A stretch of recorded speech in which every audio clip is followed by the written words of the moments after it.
Season 4, Episode 1 of Strange Brow Radio. My name's Tobe Johnson. Here we go again. We're coming at you a little bit early this time.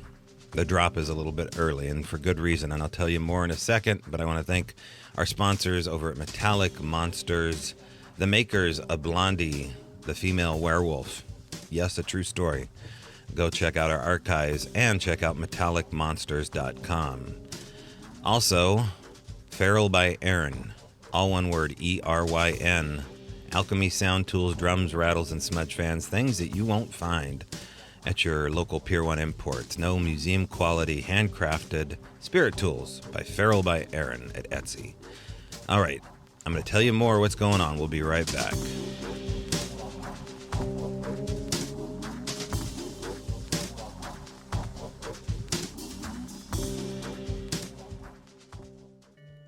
A little bit early with Season 4, Episode 1, and it's always nice to be able to come at you as often as early as possible.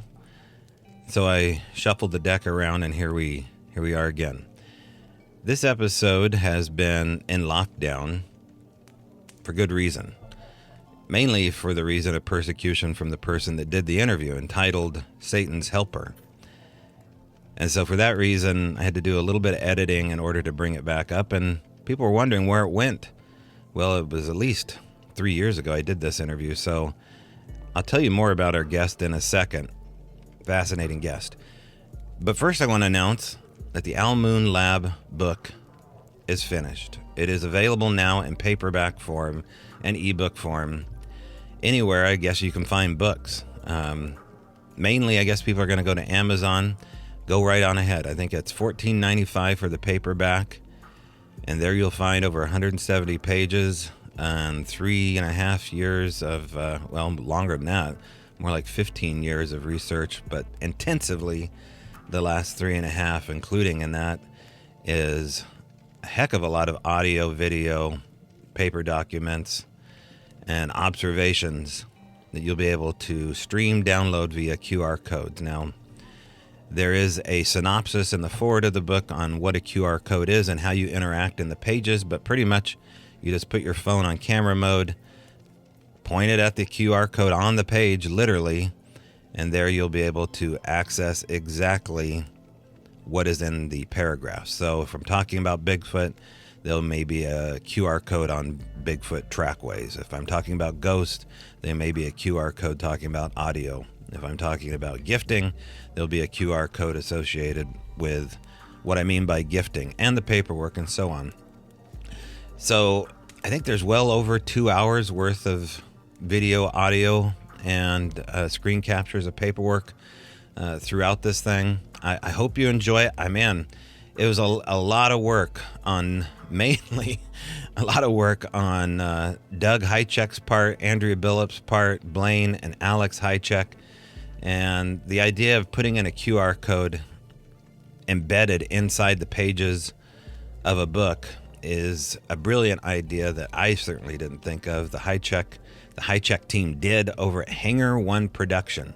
And I'll make a small announcement. If you want a book published, you can go get your book published over at Hangar One Production. All you got to do is check out Hangar One, the number one, I'm saying production too, Hangar One Publishing.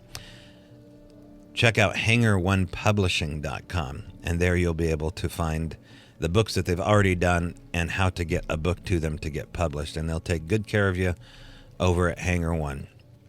Now, if you go over to Amazon and get a hold of this book, you'll be able to write a review. I hope you would. Let me know exactly what you thought of it.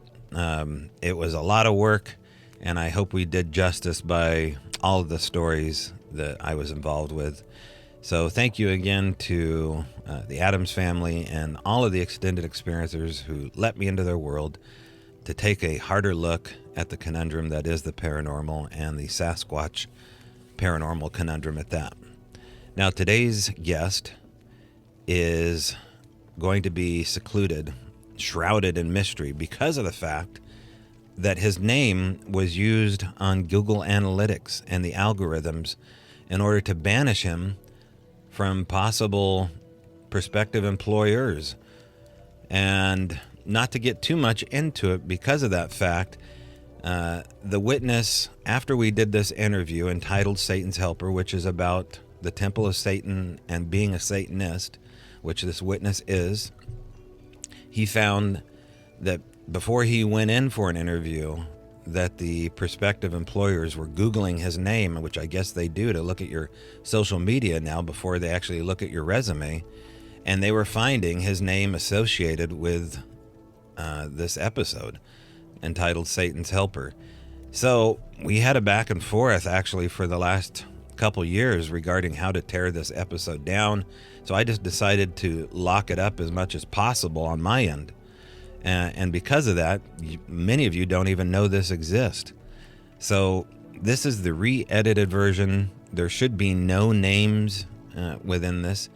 And if there certainly is any last names associated with it. But I think I did my part. It actually was really heartbreaking for me to pull it at the time because it is such a great episode. The witness and his son both show up at a pizza parlor to talk about Satan. And honestly, I'm nervous to do it just based upon the fact that I already met this witness once before, and I could tell he is highly educated. I think he went to Columbia University, is now an adjunct professor, I believe, over at the University of Oregon, a writing professor, really well spoken, knows his stuff as it involves these sects of Satanism and Catholicism and the rituals behind them and the misnomers behind them, the reality of becoming a Satanist and what it entails. And his point of view is expressed so eloquently that I ended up really, liking the guy. And I think you will too. So hold judgment and listen to the story that is a conversation between me, father, and son, entitled Satan's Helpers.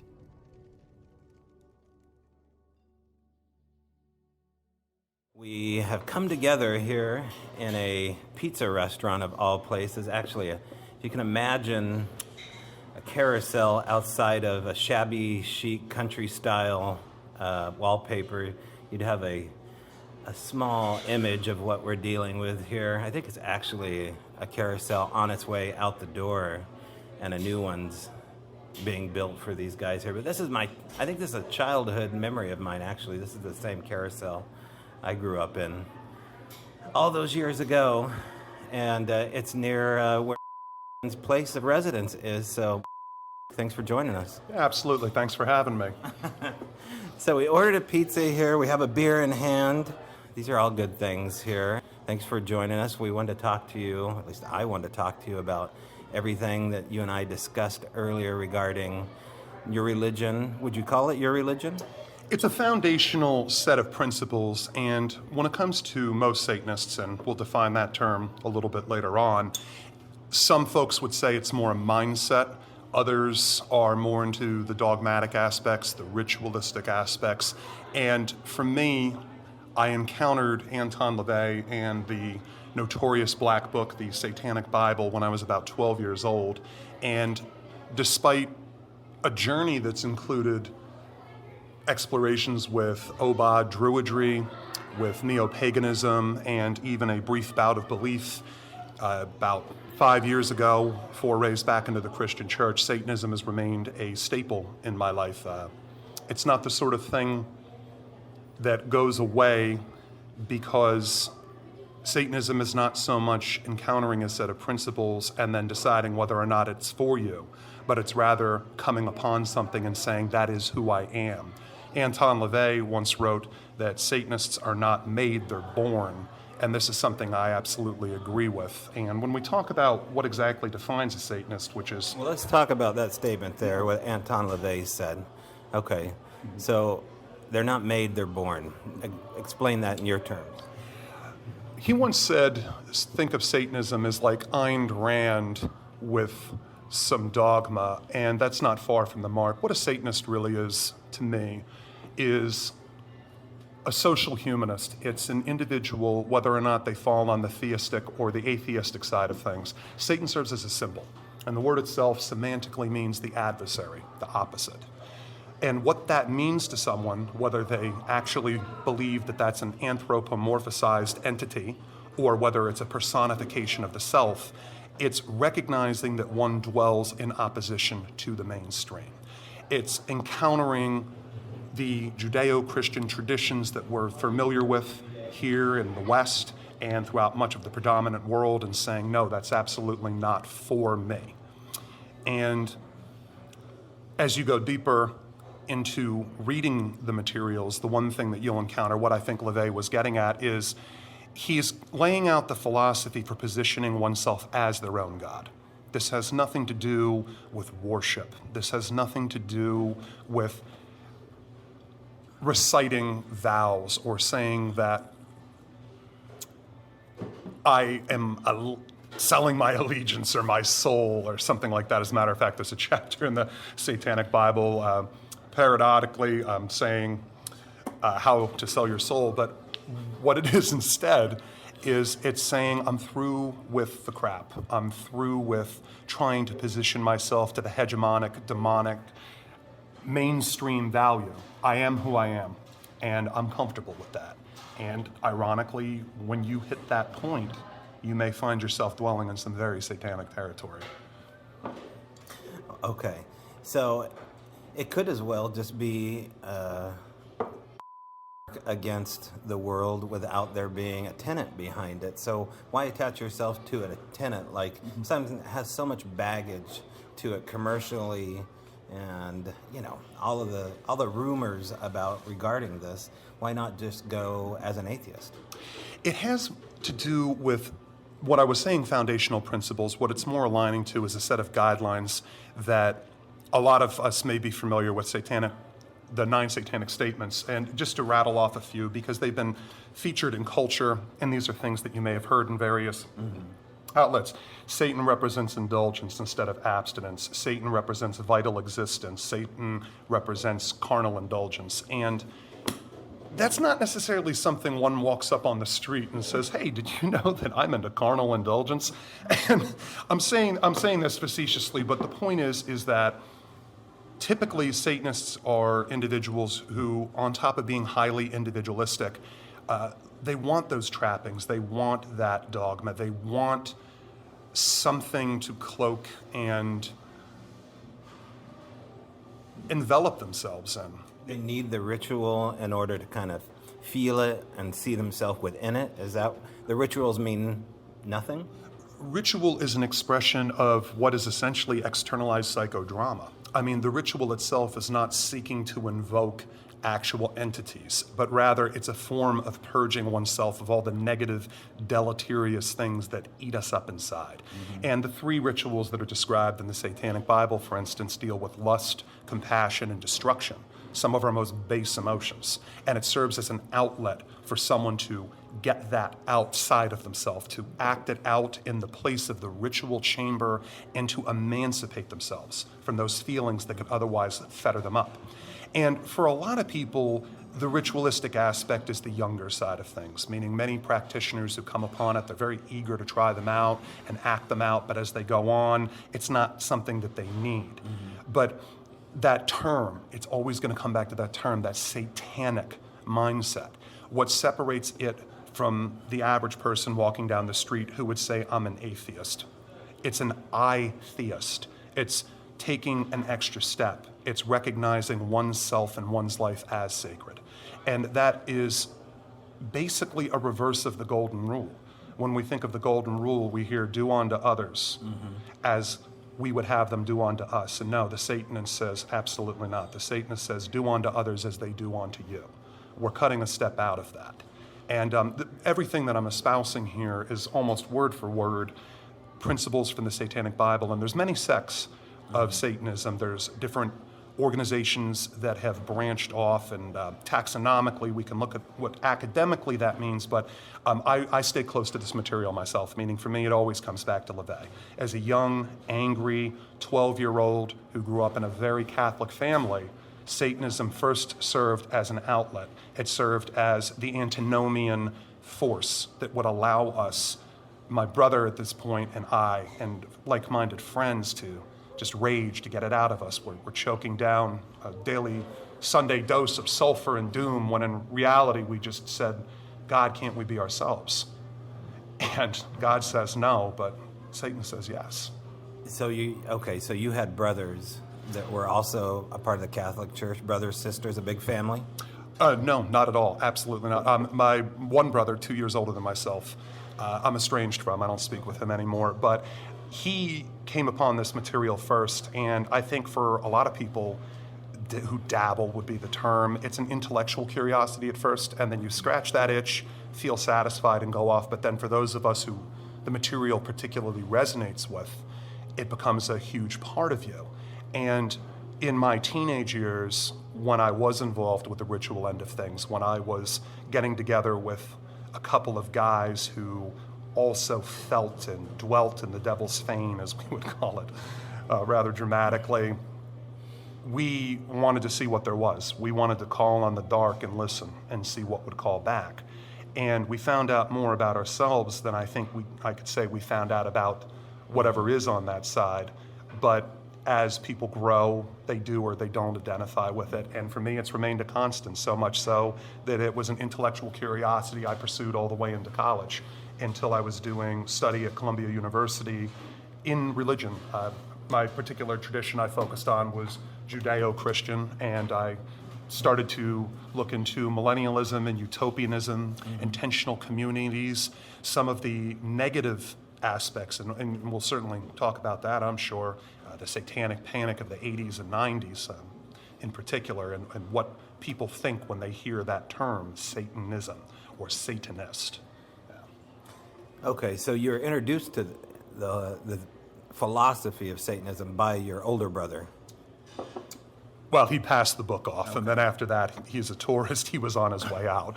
But a tourist, I like that. Yeah, and there's a lot of people who come across Satanism, whether it's film. There's a famous scene in SLC Punk where they're shouting out portions of a ritual in the middle of a parking lot or something like that, and you'll encounter this material everywhere else. It's very important to say this, and I should have said this from the outset, that I have no affiliation with the Church of Satan or the Temple of Satan or any of the organizations that serve as figureheads for Satanism. Very important for me to say this because the Church of Satan has its own representatives, media representatives, and lest someone hear this and think that I'm serving as some kind of an official delegate, I'm not. Anton LaVey posited from the very beginning whether or not someone wanted to choose to join the church, that's an individual action.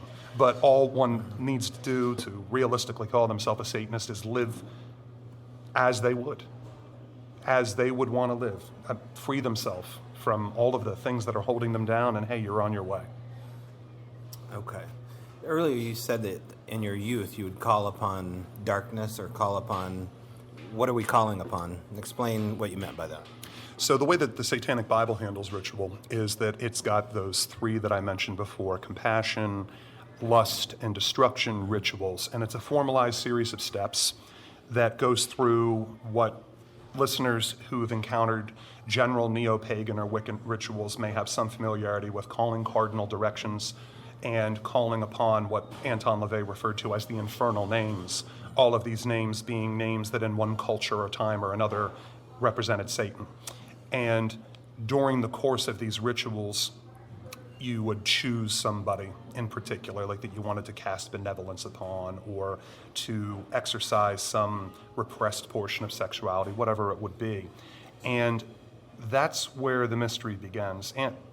Anton published, and this came from Aleister Crowley first, that his idea of magic is, by definition, that which happens in accordance with one's will, which using not normally accepted means would not. And that leaves a lot of room for interpretation as to what that means, but the idea would be garnering a result for something one asks, which normally doing so would not.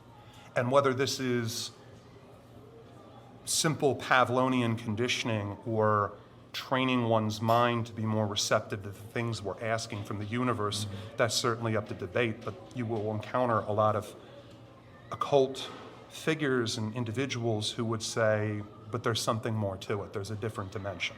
We're going to call on dark forces, one better be ready for those to intercede.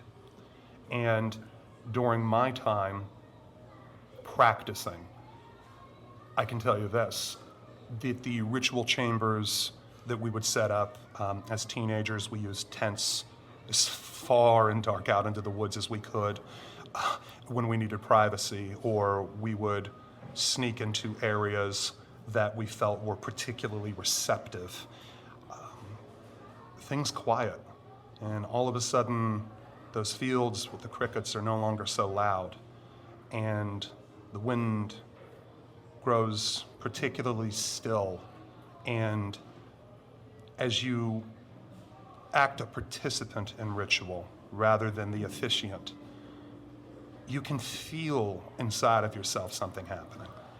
And as I said, I'm not ready to just chalk this up to psychological conditioning. I'm not ready to say that I've tricked my mind into the effect that you get when you watch a particularly good horror movie. Something is happening in the same way that if someone were deeply devout and a participant in a Christian mass, perhaps they would feel that resonance. But in those moments, that's where you begin to say, am I just out here having a good time, or is something happening? And in the years that I was ritually active, those woods were not the same woods, both when we came into them and when we left them. Hold that thought. We're going to enjoy a piece of pizza here. And food for thought, we'll have you sit on this question here.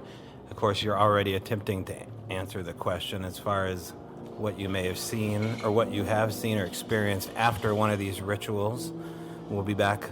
I want to thank our sponsor, Feral by Aaron, yet again. Now, I've mentioned time again on the show that Feral by Aaron is our one sponsor, but with a sponsor like this, you don't need any more, because the fact is that these spirit tools actually work. And what do they work with? Well, they work with the elements of the earth, and they're housed and built by an artisan out of the Olympic Peninsula, Aaron Jackson. Check out Feral by Aaron, ERYN, at Etsy.com. Drums, rattles, smudge sticks, and coming soon, alchemy boxes. These are one of a kind, each one of a kind. We're not talking about a factory here. And as two people told me, her instruments sing, and particularly the drums.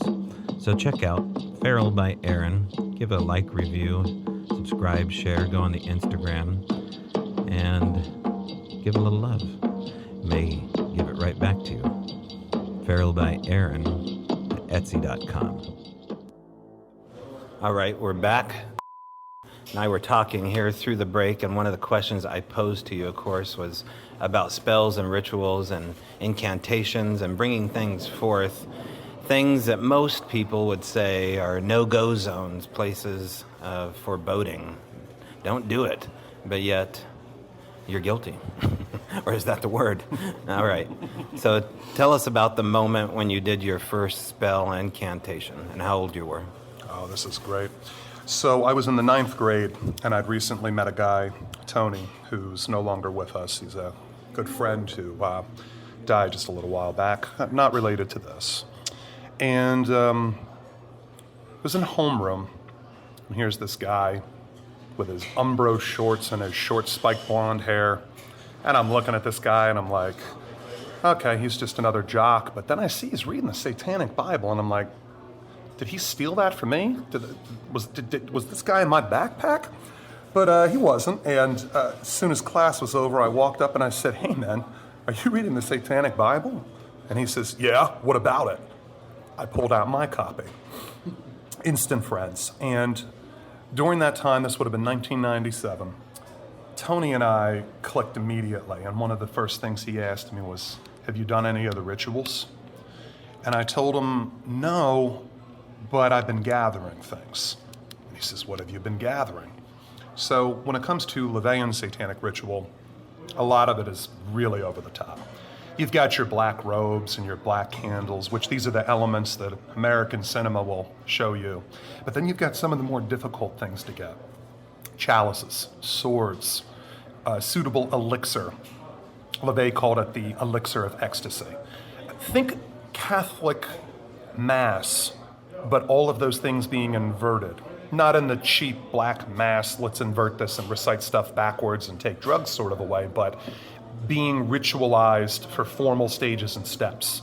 So when a priest would normally be consecrating the host or the wafer, instead you're wielding a sword and you're pointing it to a cardinal direction. And as kids, we had a pretty good insight into what it was that we were reading and what it was that the Satanic Bible was saying we should do. But we also had that uncertain barrier, because for me, I had grown up Catholic. And for anyone who's grown up in the church where Satan is a very real, tangible force, you're not able to shed that conception, even as you're sitting there and laughing about God and saying, what a preposterous notion. I'm free of this. It's a whole nother thing to grab that sword and light that black candle and to enclose oneself in what LaVey called the intellectual decompression chamber and activate it. So what we did was we planned in that October, we were going to go ahead and we were going to do our first ritual, and we chose a night of particular significance that all of the listeners, I'm sure, are guessing. We went with Samhain, and we said to ourselves, okay, we're going to do this on Halloween, we're going to do this on Samhain. And Tony lived in Hershey, Pennsylvania, and he had a really good set of property. And it was coiffed on both sides by trees, these deciduous evergreens that went high up into the sky, and then screening us off from the rest of the world was the unharvested corn. We had a good 6-7 feet. And I got to Tony's house about 3 p.m., and he and I were talking about what we're going to do. We're waiting for his parents to settle in for the night. It was a nice evening, but it was chilly. It was chilly early. We're gathering all our things and sort of smuggling them into the tent. I've got my backpack full of candles, and instead of using the Satanic Bible, which is a paperback book, we copied out the passages that we wanted to use, the Enochian keys that are in the back. Passages that LaVey claims to have filtered through. These were John Dee and Edward Kelly's passages, the Hellfire Clubs of the 17th century, or whatever it was. But we had ourselves all ready. And as the sun was waning in the sky, we got out our coffee. But night was coming, and here's the essential ingredient that you're not going to read about. Here's the thing that practitioners of any pagan practicer are going to tell you, that emotion is key to these things. And you can try to intellectualize the process of ritual, but what you're going to end up doing is perverting it, because it's in the heart, it's in the gut when you experience something otherworldly. When you begin to feel that prickle at the back of your neck and your hair standing up and that preternatural tug that maybe something is listening, that's something you have to feel. You can't experience it with your mind. And those guys, the ones who are sitting there and they're trying to intellectualize the process, they are the first ones that go running when something happens. But Tony and I, we had a fairly mature handle, and for us it was music. I really loved gothic metal and heavy metal, and Tony listened to mostly in the same vein. But as the hours grew near, and of course we chose midnight, we had detached speakers to a CD player and an extension cord. We ran deep out into the field, so we had our boom box, and we waited until midnight, and we timed it so that we had Hell Awaits and Rain and Blood as the crescendo right before we started the ritual.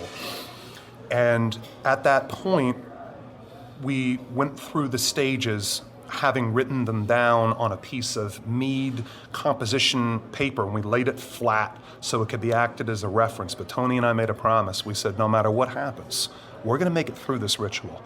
Every stage, there's 13 steps to ritual. We're gonna go through each one of them. And I think what we had chosen was a compassion ritual. We weren't quite ready to start throwing venom out at the world. We weren't ready to start asking for the real dark and heavy. But let me ask you this. Before you do this ritual, before you start it, you're at the pregame as it is right now. Is anybody teetering on backing out? I think more than anything, we were more excited than words could contain. We were sitting there passing that composition book back and forth to each other in high school. We couldn't wait for this night. And we were past calling the infernal names, which is the process of essentially shattering the stillness of the air. We got to the portion of the ritual where you're reading a passage asking for protection, where you're asking to be isolated in the bulwark of the protection of whatever. It got really cold. The tent walls sucked in like the earth was holding its breath. And I noticed that I no longer felt comfortable. And this is the exact opposite of where you're supposed to be at this stage of the ritual. This was supposed to be for us. And Tony was reading at this point. He was acting as officiant, if I remember right. But I know he was reading. And I was sure that we were no longer alone. I didn't know what that looked like because we had that thin diaphanous sheet of material separating us from the outside. I wasn't looking at the full moon. I wasn't looking at the corn, but I knew something was there with us. So we made our way through the rest of that ritual, and by the time it's done, you proclaim quite loudly, "So it is done!" And we strike that bell. There was a silence. He looked at me, and I looked at him, and we didn't say a word because we knew something had happened. So that's when we left the tent. And Tony and I at the time were smoking Marlboros, but we wanted to get far away from the house, make sure his parents didn't smell that smell coming in. And we walked to the edge of the corn because there was this nice area that was particularly covered by a tree that hadn't been trimmed back, and we knew that the neighbors and his parents couldn't see us there. And I remember his eyes, they're all lit up, wide as can be. And he's got tears streaking down because he's just so excited. You don't know what to say, you feel it. That energy, it's in you. It's in your legs. It's like you just finished running, but you're not out of breath. But at the same time, if you were to try to do anything, it would be charged with electricity. And I'm looking at Tony and I said, "What the hell just happened?" And Tony says to me, "I don't know, but we should do a reading." We had tarot cards back in the tent. We're postulating. Here's where the mind comes in. Here's where you over-intellectualize the process. And right in the middle of us standing there, there was this scream that came from that cornfield. And my blood went cold. Tony dropped his cigarette and ran. And I'm 3 steps behind him. And we made a beeline for that tent. We didn't say a word ourselves. We just ran because whatever it was there. And we dove into that tent and we zipped that tent up, and like scared little children, we threw those sleeping bags over us and we listened. And at this point, this is where fear takes over, and you can't know. Everything that happens after that point is suspect. But when we talked about it later, those tent walls were shaking. And that breath was coming out way too cold, and we were terrified to leave that tent because something had joined us there. And the ancillary, the epilogue to the story is that we spent a long time on the internet listening to animal sounds, playing the sounds of any creature that potentially would have been out there, a possum, a bird of prey, anything indigenous to the area. And we could not replicate that sound. And then we got together with our musician friend who had a keyboard that could do anything, and he couldn't make that sound. And to this day, I have never heard anything scream like what I heard. But when I heard it, I knew that we were not alone. Okay. Heavy moment. So here you've done spell work, but you're doing a spell not to bring forth an entity. You're doing a spell to bring about good nature, good vibes, right? I mean, so do you feel duped from the fact that you heard something that didn't belong there? There definitely was that feeling.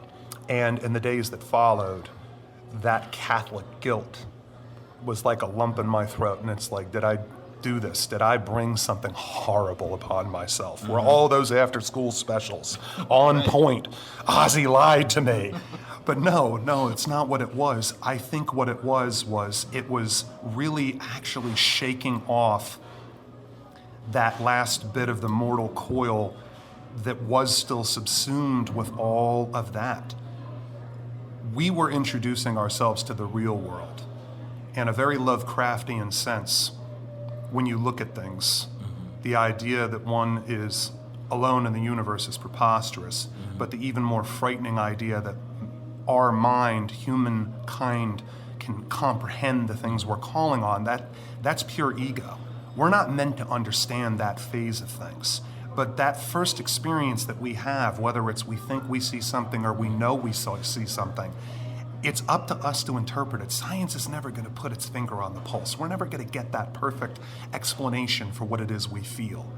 But in the days that followed, we grew more comfortable, and then we said, wow, let's do that again. And we did. Wow. So in a sense, you look at the Scream as being like the last vestiges of your religious nature. Is that what I'm hearing from you? Like it was a part of your old self closing in, kind of like a primal cry from the spirit world representing you and your friend? You know what? I think that's rather eloquent, the way that you put that, and that I like that. That may be it. And to this day, when I write and I try to come to terms with exactly what happened, I see that it reads like schlocky horror fiction, but it did happen. And the more that I try to understand what it was that joined us there, it's never left. And I don't have a name for it, but I'm gonna go with some derivation of exactly what you just said. It was the last part of us that didn't believe leaving us. And even years later, when Tony became very heavily involved with science and became a computer programmer and did some things like that, he never turned his back on the things that we saw and that we felt. And that is something that can only be earned. There's plenty of people that are eager to reject the experiences of the Christian church that they grew up in or the abuse that they suffer coming up in some kind of a really strong faith tradition. But the one thing that you'll know about someone who's experienced the supernatural is even when they're in company that would deride them or otherwise put them down and say, that didn't happen to you, you see this very serious look steal across their face. And you know they're not going to recant. Well, now I saw that look in your face here when you were describing the Scream, and it was a familiar look for me, someone who's talked to people for the last 10 years about the supernatural. Do you feel like you still toy with the fact that it was something other than the last little parts of you leaving? Was it, you feel like it might have been an entity on any level outside of you? I do. And the entities that I later encountered when I was training under an OBOD, Druid, that stands for the Organization of Bards and Druids, we were doing earth magic. We were doing rituals to bring oneself into union with the natural cycles of the earth. That was where sight became more of the encounter rather than feel. And during the rituals that I would do with him, very often similar circumstances, as deep into the natural world as one can, you would see things, white blips or cloudy vision, and at first one thinks it's mist or it's something that's moving quick from one's eyes, but then shadows move, or they don't separate, or shadows appear where shadows don't belong, and the mind just doesn't have the time. You can look for the sun and you can try to make sense of what you're seeing, but you know you're seeing something, and you just have to accept, okay, this is happening. And at that point, whatever it was that we called upon, it's not something that I ever felt when I was involved with more neutral-based earth magics. I never felt some feeling of dread in my stomach, but in that moment, when that ritual was on its conclusion, that was dread that sat in the pit of my stomach. It was terror. And I was comfortable until that point. I was positive that what Tony and I were doing was proper. That's the first stage of ritual. You're like, am I doing this right? But then when you get to the exclamatory portions of it, when you're reading the Enochian keys, which is this broken up language with there's an English transliterated, think of it as really dramatic poetry. We're reading these keys, and that's when it's no longer resuscitation. It's not just a couple of guys wearing some funny robes. You are stepping through that veil, that trod, that space, and there's no coming back. The Enochian keys, so the word Anunnaki, is it related to that in any way? Enoch Oh, Enoch. Okay, so the first city, Dead Sea Scrolls. Okay, with biblical inclinations, but like just to read the text here, and this is LaVey's particular spin on it. The magical language used in satanic ritual is Enochian, a language thought to be older than Sanskrit, with a sound grammatical and syntactical basis.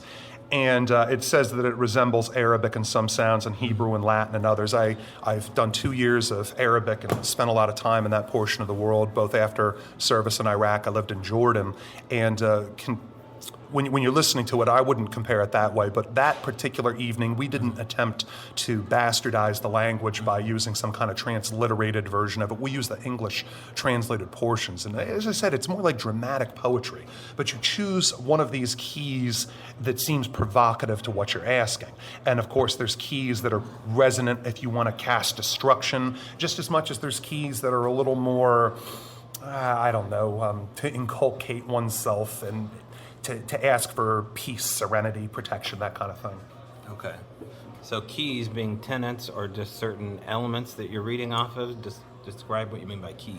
With keys, I think it's just shorthand for passages, meaning Gotcha. There's 18 keys, 18 passages, not literal keys or something that's meant to unlock, but if one builds... A little bit like unlocking, though. It seems to be. I mean, whether it's a tonal quality, which LaVey was a musician by self-training, and he played the calliope, the calliope, and church tense and ritual, music and ritual, they're intrinsic, they go hand in hand. And when we think of key, one does hit a register. And if you have a good voice, you'll always notice that in ritual, that voice, it hits its timbre. One hits the right note, you're going to get a better result. And by better result, I mean you can feel it. Ritual is gauged in efficacy by what one feels inside of themselves, not by external manifestations. I mean, if your goal in committing ritual is to try to get something to show up, I say good luck to you. But if your goal is to go out there and to say, let's call on the dark and see what happens, or whatever you want to call upon, and you let your human side feel, if you cast off all of the senses that we overuse and abuse during the day, and you let yourself feel that, you're going to open yourself up to something new that you've never felt before. Some would say that the leader, the founder of the Church of Satan, Anton LaVey, had almost a caricature look of what it looks like to be a leader of the Church of Satan. Just speak to that as far as the garb, the dress, the cloaks, and what would inspire someone to add that almost caricature look to the Church of Satan? So in effect, it's glamour, the idea. We've all heard of witches' glamour. So in my case, I'm 6'2", and I've got a very deep voice, and I've got very long hair. As a young guy, I loved that fear, that amazement. That was my category. And that's how I came off to the world. And sometimes that requires a bit of over-the-topness. I would wear top hats, or granted, you all know about the T-shirts, and before I joined the military, I had a Baphomet, which, for those who aren't familiar with the term, it's the inverted pentacle, the 5-point star with a goat's head inside of it, and the Hebraic characters Leviathan running counterclockwise. I had that tattooed on my chest because the symbol was so resonant to me. But that's what we're talking about here. We're talking about symbols. We're talking about what it takes to affect it for the outside world. And in LaVey's case, I can't speak for his intentions, but when you watch these interviews, people came at him hard. They came at him very hostile. They didn't take him serious to begin with. So I think his attitude was really, screw it. Let's have fun with this. Let's really toy with these people. And then the way he said it is he would say, he called it the good guy badge. Anyone who came to meet him, they'd have to dust off the cross from their first communion and come see him. And he said, if these people could just stop this and come meet me as a man, they'd find about my depth and my complexity. So there's a lot of names that we associate today. I mean, Marilyn Manson's a recognizable character. He got to meet LaVey shortly before his death, and LaVey made him an honorary priest, and other characters that were involved with the Church of Satan, and it was more an intellectual thing for them. But the PR, Satan has always served as a scapegoat. We're talking about more than 2,000 years of the dominant majority needing someone to point their finger at and say, that's the bad guy. And for those of us who willingly take that mantle upon ourselves and say, yep, we know, that's what Satan serves as. Yeah, but so let me, if you wanted to bring more, is the idea to bring more people into the congregation, into the church? Is it ever that concept? I mean, do you ever approach anybody and proselytize the church values, or would he have recommended that? Oh, the complete opposite. Absolutely not. It's an Epicurean society. It's even, I would go so far as to say, elitist. The reason I myself never joined the Church of Satan beyond the $100 that they were asking when I was a young person was I didn't need to join up with other individuals who essentially were saying I'm a nonconformist just like all my friends. Meaning the idea is that Satanists are already highly individualistic individuals, and it's nice to meet someone else who shares your values, but by that same reciprocal token, we're talking about a group of atheists essentially getting together. Mm-hmm. So no, the Church of Satan's philosophy has always been the exact opposite. If you want us, we're here. And I shouldn't even use we, because the inclusive we wouldn't be correct in this case, meaning I'm an outsider. I'm just someone who's been very immersed with both the literature and I followed what it is they do. But since LaVey's passing, when Gilmore took over, Magister Gilmore, he is far more forward-reaching to the public. He's very involved with Twitter and publications and giving interviews. A wonderful intellectual. He penned a new book called The Satanic Scriptures, which is a series of essays, much in the tradition of the Satanic Bible, but Gilmore's material is a lot more dense. Whereas LaVey's essays were typically 2-3 pages tops, Gilmore's book has some really long treatises on the subject, and it brings Satanism into the 21st century. And Gilmore has always been very forward about the idea of there is no anthropomorphic devil waiting here. This is a group of individuals who take that name because by their very nature, they are adversarial to the grain. They are the antinomians already. So no, the church has never been about reaching out or proselytizing or trying to get people to come into the fold. No. What is asked of you if you wanted to become a member? I wouldn't know. Basically, there's besides money. Yeah, there's money and an application. They ask a lot of questions about oneself more than anything, just to get to know them, to make sure that they're material. But if you want to be the sort of individual who would speak on behalf of the church, they're going to vet you, I would imagine. Right. They're going to make sure that you are ingrained and you know the values. And is there a church, an actual church someone can go to? They lost the Black House, which was the famous house that LaVey had out in San Francisco there, and they relocated and headquartered in New York. They did away with the grotto system, which used to be the system, the only kind of group system where people would meet in various cities and areas. So there's no formalized get-togethers. There's no... It's all online now? Essentially, yeah. It's an online organization. I mean, Gilmore has really moved it into the 21st century. You seem forlorn about this. Like, it's breaking your heart. It's sad because when I see the pictures of LaVey when he was in the ritual phase, and I spoke about that earlier, the idea that when I was younger, I was very involved with the rituals, and as one gets older, it's not so much about the rituals, but it's about being comfortable with our adult alien identity, as I'm going to call it, the alien elite, I think LaVey said. You do want those trappings, meaning you want symbols. And I keep saying that word. You want personifications, things that remind you of that connection. And you don't have that as a Satanist. Meaning, it's deep in the Catholic Church. I mean, there's a lot of ceremony going on for you from childhood. Is it part of you wanting that Catholic version of Satanism? That's rather insightful. I think some of us may start that way, and I think that the individuals who get very heavily entrenched in the ritual and ceremonial side, the more paranormal side of things, I would suspect that if you were to take a look into their backgrounds, these are individuals who have had some form of religion in their youth. I don't think it's the kid who grows up with the agnostic parents who shrug at the very mention that end up going on and becoming involved with ritual. For me, I had an itch that needed to be scratched, and I pursued it all the way through a bachelor's degree and then even some graduate study and coursework at Coastal Carolina University because I hadn't had my answers yet.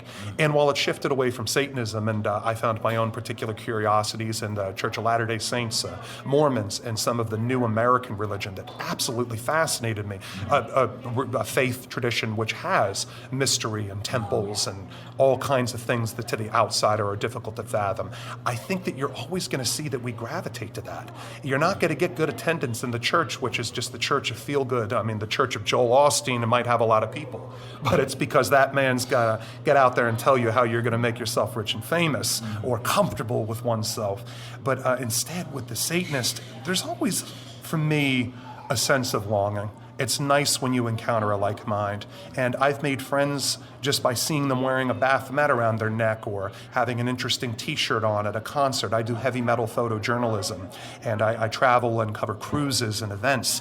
And when I meet individuals, you can always tell the difference between I'm wearing this t-shirt because it pisses off somebody versus I have some deep thoughts about this very highly specific sigil. Right, and most people aren't deep with it. I mean, that's really the fall down of all things, is there's no depth to the discussion. So if I saw someone with a Baphomet chain, I would assume that they went to Hot Topics, and that was about as deep as it got, right? Yeah, no, that's about on point. It's very superficial.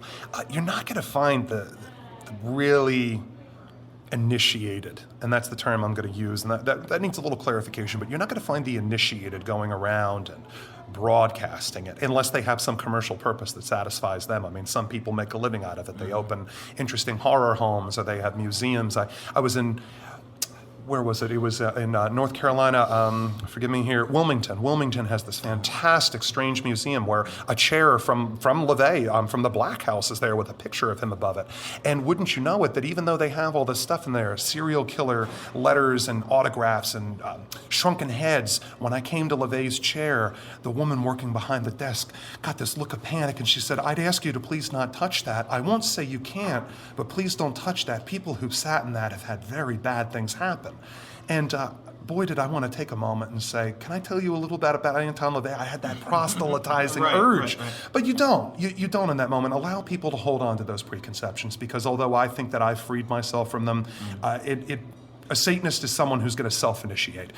There are baptism rituals that people do more than anything. It's just like I said before, you want to emancipate yourself from the before. You want to wrap yourself in the now. But it's not a requirement. There's no organization that I'm aware of that it makes it a formal part of their initiation that one has to go through a baptism. But there's very dramatic rituals. The Satanic baptism calls for one entering in a white robe and casting it off, to be casting off one's guilt, and they're nude during the ceremony. And they're brought through all four of the elements, earth, fire, water, and we discuss, and by we, I have participated in these baptism rituals before, what it means to be entering this new state of consciousness, what it means to be free from what they had before. And the rituals are very personal. They're very beautiful. I would compare them to a wedding or even a funeral in that sake. It's for the participant in the case of the baptism, but when it comes to a funeral, that's very much for the people who are participating. And that may be a good way of looking at satanic ritual. It's not for the entities and the beyond. It's for the participants. This initiation process, would it behoove a Satanist to hide the initiation and hide their true identity, say like in the Catholic Church? Would we be surprised at who's actually a secret Satanist? I think that's where you're going to find the very dangerous ones. I mean, naturally, it goes without saying, but here, let's give that disclaimer that I'm sure that everyone needs to know. Satanism does not advocate harming oneself, others, and especially children or animals. These things are the most precious things in the world, innocent and pure. That is propaganda, that is lies, but when you hear about satanic ritual abuse, when you read about all of the reports from the 90s, these were very deeply disturbed Christians who were coming up with this material. And for the few individuals that do go out and commit these hideous offenses and abuses, they're very deeply disturbed individuals, but it's not Satanism that's done this damage to them, it's the Catholic Church. It's all of the hatred of the Christian church that's been pumped into them when they're told that this evil exists and they choose to associate themselves with it. But it depends on one's aims. I would think that the Satanist is going to be the individual who's content to dispense that information on a need-to-know basis, because it doesn't serve them one way or another. It's a self-identification. We don't get anything in society from making that identification, and if you do, it's probably because you're on a stage somewhere strumming a guitar or doing that. I mean, hell, you and I are sitting down here because a casual conversation came up, and you mentioned what it is that you do, and I said, hey, this is what I do. But that's the sort of conversation that only happens from the initiated to the other, and by that I mean that you yourself are initiated with paranormal activities, that you have an interest in those things. So I think you're going to find the crazies, I think you're going to find the dangerous ones lurking in the church, not hiding outside of it. Okay, explain this to the average listener. What I'm doing is holding my thumb, pinky finger, and spell finger up in the air. Now, explain exactly what that is to people that don't know. The cornu is the gesture, and some people would call it throwing horns. It was popularized in heavy metal culture by Ronnie James Dio, and of course Gene Simmons tried to say that he patented that, but no, it was Ronnie James Dio. It was a tradition in where he grew up, where his grandmother would be walking down the street, and she was invoking protection. It was a symbol of protection. It was throwing to ward away the evil eye, and that's become synonymous with heavy metal. But for those who throw the horns, it can mean anything from rock on all the way down to hail Satan. And remember, that is a rather idiomatic and somewhat paradoxical statement. Hail Satan does not actually mean hail Satan. It's essentially saying, I'm free. That's what I hear every time I hear the term hail Satan. It's an exclamatory sigh of relief. It's like saying, oh, hell yeah. Well, it's the same thing, at least for me. So when you see, so if you go on Google, you'll see images of people in powerful places, including the presidency, where they'll be throwing horns. And it seems like a very odd thing to do for someone in power, and it makes you wonder, like, have they been initiated? Is that a possibility? Not to anything that I've been talking about during this podcast, but I would think that there are definitely secret societies who borrow the trappings of either popular culture or older traditions, and that's those subconscious moments where you get some doofus like George Bush throwing his horns out to the world and not realizing exactly that gesture has a very important quality. So it's just like a frat boy move. Frat boy move, but God only knows. I mean, are we talking skull and coffin, axe and bones? Are we talking about these societies here? Because there's definitely things lurking in the Ivy Leagues, and I can tell you from my Ivy League experience as a Satanist in the Ivy League, I was never offered an initiation, but there definitely were individuals who congregated and walked in 2s and 4s and ate the same meals and went to the same parties, and you always wondered, you're like, okay, are these guys just part of a frat, or what is going on there? Yeah. What do you know about Bohemia Grove? Anything? No, I'm not familiar. Bohemian Grove, where the powerful elite all meet in Northern California, up above San Francisco, and have a child in effigy burn in front of Moloch, a giant stone owl in the redwoods. Yeah.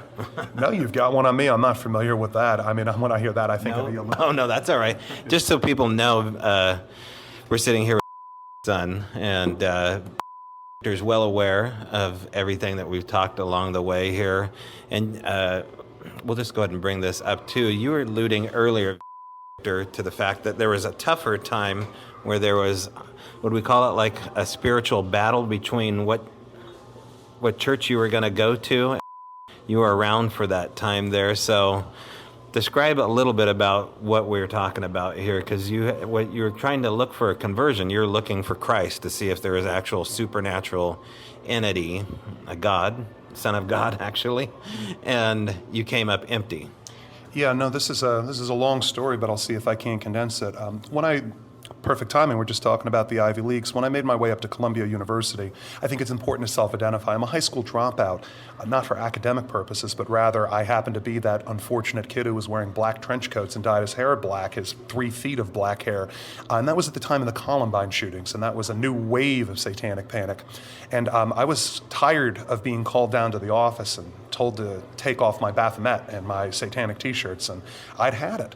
So I left high school, and I did my GED even before I was allowed to. The Army was very kind, and they said, okay, we'll take you down there, but you better not make us look like assholes.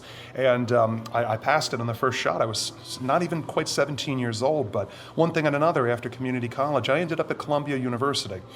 And during my time there, I ended up majoring in religion because it started with just taking an ancient Judaism elective course.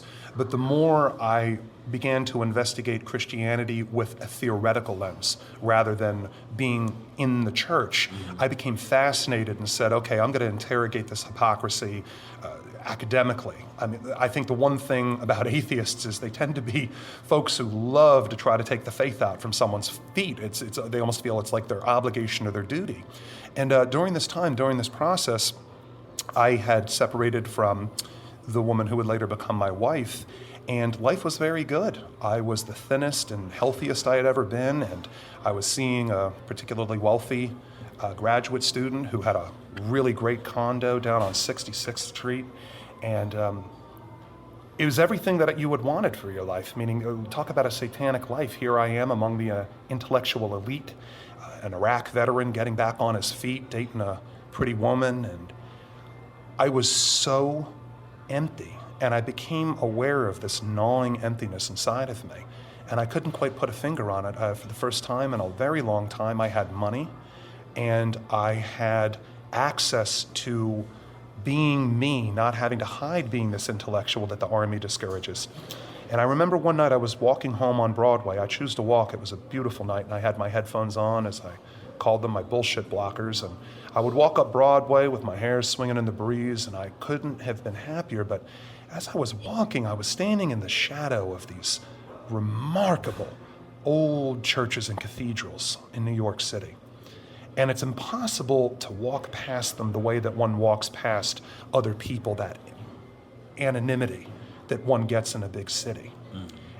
And I felt these churches. That's how I'm going to call it. In the same way that I felt that ritual and I felt that scream, I knew something was reaching out to me. And I never felt more impotent and miserable than I did in that moment. And I realized that all of this endless yammering about being this atheist, satanic version of myself, being an anti-theist is what I'm going to describe it as. In one moment, it was no longer any good. I mentioned Mormons earlier. My very best friend on this planet is a Mormon, a very devout guy, he and his wife. And we love to have our arguments, screaming, raging arguments of the night. And I called him about a week after the fact, and my voice was hollowed out and empty, and I think I was even a little drunk, and I sort of croaked out to him. I said, I think God's talking to me. And I was so embarrassed because I had positioned myself as this great Satanist all my life, the guy who was ready to take your faith and give you something and replace it with. And by replace it with, I meant emancipation, not Satanism. And Chad, wonderful guy that he was, very patiently said, well, that's really great. He said, sometimes the Spirit speaks in whispers, other times it shouts. And that began my foray into Christianity again. I started with the Episcopal Church. I absolutely couldn't reconcile the idea of being in the Catholic Church, not only because of the trauma of growing up under a sulfur and hellfire set of priests, but a church that discriminates against homosexuals and people that do not deserve this level of, it's wrong. It's absolutely wrong. And the Episcopal Church was a welcoming place. But I couldn't find Jesus. I was looking for him. And I continued with my courses, and I took every course you could ever imagine. I took ancient Christianity, contemporary Christianity, ancient canon law, Judaism. And I tried and I tried and I tried, so I didn't find him there. And when I did find myself darkening the steps of the Catholic Church, it was not as a believer, but rather as an administrative assistant, working for running an entire parish, and having the opportunity to see the faith lives of people behind the scenes and how deeply it affected them. And I felt at home in the Catholic Church, and I can't explain that. I expected to walk in with guilt and sin hanging and dripping off me, but it was a very welcoming place, very different from the place I experienced in the late 80s and the early 90s. But once again, no matter how hard I tried, even as my son came along and my son confessed and he said to me, Dad, I believe in God, and we tried as a family. We went as a family, but different, besides going to a just regular Protestant church, you worked at a Catholic church, though. But I sense like anger. Like there seems to be more than you came up short. There seems to be anger. Is it anger at God? It's a frustration with myself. And it's an anger and a frustration where I became absolutely certain that there is... Or anger at the notion of God? Well, I do now believe that there is an intercessory God. I'm firmly convinced when that reached out to me, it wasn't just an awareness. I began to see fate's design. I caught the pattern and I said, nope, this isn't all chance and coincidence. And this is where I'm going to make a sharp departure from many Satanists in that I would refer to myself as a deist. But I searched in the Catholic Church, and I searched in the Episcopal Church, and then I searched in the Methodist Church, and that journey took me all the way into seminary, where I was a seminarian. And I wanted to serve as a veterans chaplain. I wanted to see if I couldn't help people who were having these crises of faith like I did, but be able to give them some psychological intervention as well. And no matter how hard I tried, I made it that far, and I finally gave up because I absolutely couldn't resonate with the words. I didn't believe in Christ. I never found Christ. Whether or not Christ was some itinerant faith worker or a miracle hero 2,000 years ago, I don't know, but I do not believe that he is the Son of God here to redeem our sins and to save us and staunch us from our own wickedness. So when I left, I am where I am today, and this was back in 2014, so we have 5 years of retrospection in saying the following. I would refer to myself as a satanic deist, which if there ever was an oxymoron, that's it. But I'm comfortable with it, and I think that if you ever meet a Satanist who doesn't have some level of contradiction, you're not talking with a Satanist, you're talking with somebody who's got a very poor conception of it. Well, yeah, it's just somebody who's logical about random order and how difficult it is to make things out of randomness. You know, generally things break down, but they seem to have built up over a generation at a time. But that would be difficult, I guess, for most atheists to believe in. Can I ask you a question? Yes, you can. Growing up with a dad who's dabbled in, Christianity, dabbled in Satanism, what has it done to you spiritually? Well, I can tell you this, that I've never been able to catch on to one religion myself. After all, at every point of my life, there's always been every type of Bible around the house. And my dad, I know, he would be okay with me getting into any religion I want. And I believe in the values of Satanism and the tenets, but I also believe in Christianity and that there's a God. I would never want to believe that there's nothing else after this. I don't want to believe in a pitch black. It terrifies me, and I would like to believe in something, even if it's terrifying, beautiful, and it's really put me at a standpoint where I don't know what to believe in, because there's so much going on otherworldly that we just can't see in this world, and you never know what to expect afterwards. Well, that's what I like about both of you guys, that you're not selling out your intellect and to do the hard work and look into the truth, right? Because how many actually believe in what they believe? You know what I mean by that? Like, they want the insurance of faith, they want the safety of salvation. But you guys are willing to say, hey, I'm willing to risk it all right now. If I found truth here, this is where I'm going to stay. And it's, that kind of intellectual pursuit is always happy. I'm always happy to talk to somebody who's seeking that. And you're extremely well-spoken. How old are you? I'm 15 years old. Oh, my gosh. I'll see him in Colombia in probably 2 years. Nice. Cool. I think maybe the best way to chalk up what we're talking about here, Voltaire once said, doubt is uncomfortable, but certainty is absurd. And there's nothing more uncomfortable than having doubts. But to entertain the notion that we, as flawed human creatures, have stumbled upon truth, well, that way lies madness. We're here again with and his son and future author. It looks like you're in the middle of writing a book. Yeah, as a matter of fact, I am. I've published some short stories, and right now I'm working on a thesis novel for my program at the University of Oregon. It deals with something a little outside the context of what we're talking about, but I had the opportunity, or maybe I should say the misfortune, of growing up in an area that is very deeply victimized by drug culture and trafficking, and heroin is a huge problem where I come from, and I've lost friends and lovers to it.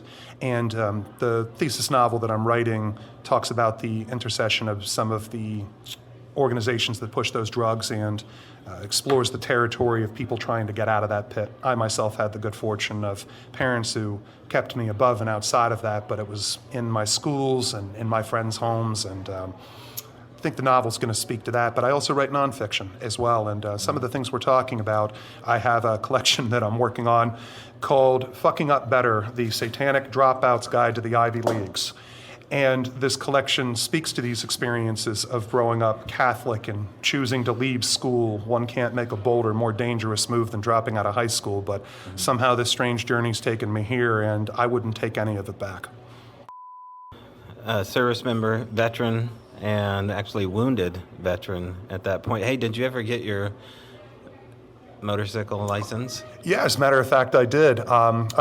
Team Oregon here, it's a great program. And the first time I took the test, it was snowing, and I had a bullet damage my left hand, and I couldn't even control the clutch by the time we got to the test. But yeah, I nailed it the second time, so. All right. Motorcycle expert will add on to his CV here. All right. Thanks for talking to us.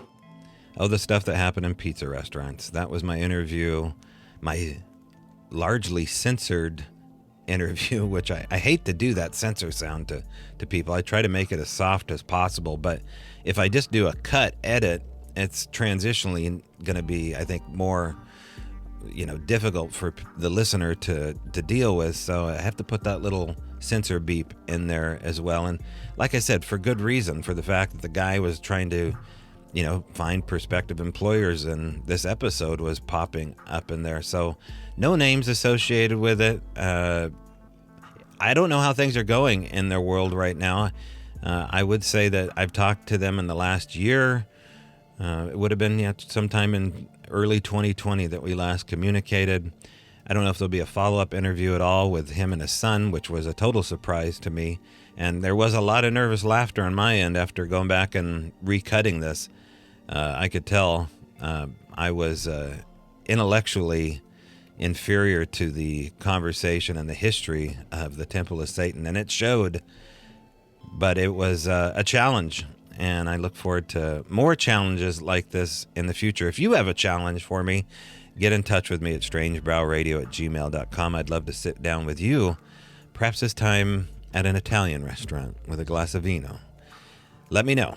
Shoot me an email. It doesn't have to be about anything cryptid related. I kind of like it when it's not nowadays, especially since I've been so immersed in the Al Moon Lab, a paranormal experiment, which is available. Go find it over at your local bookstore, which is going to be probably online over at Amazon. Helps out the show, and I'd like to hear your opinion about it all. Let me know what you think of these QR codes. That's the Al Moon Lab, a paranormal experiment. All right, that's it for me. I'll be back again soon, relatively soon, with episode 2 off season 4. Don't forget, we have something coming up in October over at Manresa Castle. And that's going to be the great debate between Rich Germeau and Brent Dill. One-on-one on stage with me, back and forth, flesh and blood, Sasquatch conversation, or is this the woo? Is the woo true? I believe it is. That's why I won't be moderating it. I do have another moderator selected. So, to be fair, I'm stepping away from the microphone and going to just simply be filming everything, making sure that the tech side is good. That's it for me. I will be back soon, I promise. For any of you out there that feel alone right now in this ever-changing, inoculated world, you are not alone. You are not alone at all. And of course, I will see you in the trees.